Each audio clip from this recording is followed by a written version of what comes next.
Hi everybody, Hector Quiroga here, immigration attorney, bringing my friends from the media a little bit of news, things that I think you should watch out for this week, and a little bit of last week. This is the week of May 6, 2024. Last week, a very important week for immigrants from the perspective of employment. The Department of Labor has initiated an initiative to protect individuals with an H-2A visa. This is a visa for temporary workers, typically in the agricultural areas.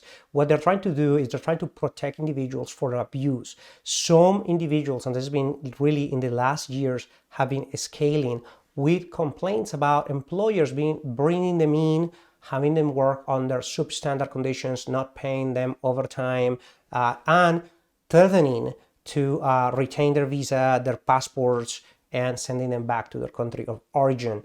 This would give some penalties and would give some remedy to those workers who seem to get stuck in this place of not being able to collect what they were contracted to do, and then not being able to come back, or even not having a passport or documents, and a very uneven battle. So this is a plot on the administration to have advanced this, and some pro-immigration groups are telling the government that is a little too little. However, it is something that can protect them. So this is a good point for the protection of those immigrants who came here lawfully with a visa, but they're not getting paid, or they're not given the work conditions that they should get like any other person working.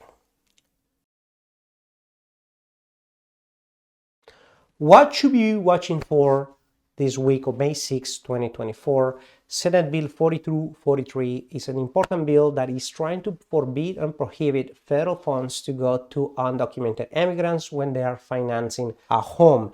Now, the Republicans advancing the bill are arguing that unless their financing is available for veterans and veterans can finance homes, they are not going to allow any funding to go to undocumented immigrants. That they want to protect that demographic first before they would ever consider any kind of funding going to this community. Now, we know that there's been a shift important in different states. In Denver, for example, who is announcing that they will not provide shelter to any undocumented immigrant. They are kind of stopping that.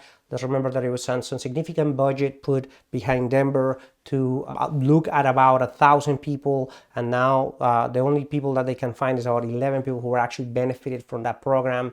In the case of California, is trying to advance a bill that is very much opposite to the Senate bill and the federal government. Senate Bill AB 1840, this bill is trying to allow or lower the standards so immigrants and undocumented immigrants can actually access funding from different lending institutions. So it is very much at odds between the states and the federal government, but now they're attacking their ability to find funding for housing. And the argument in the Senate is first veterans, then undocumented immigrants. We'll see if that will be advancing. That's going to be on the news, so I'll be watching out for that. To close, I think it's important we look at some stats. As we reported, San Diego is being now couched as the new door for immigrants. To remember, the increase has been 70% of detentions with respect to the prior year. This accounts for 115,000 more individuals detained through the San Diego border. This is in contrast with Texas, who saw a decrease of 14%. This is about 70,000 less encounters in Texas.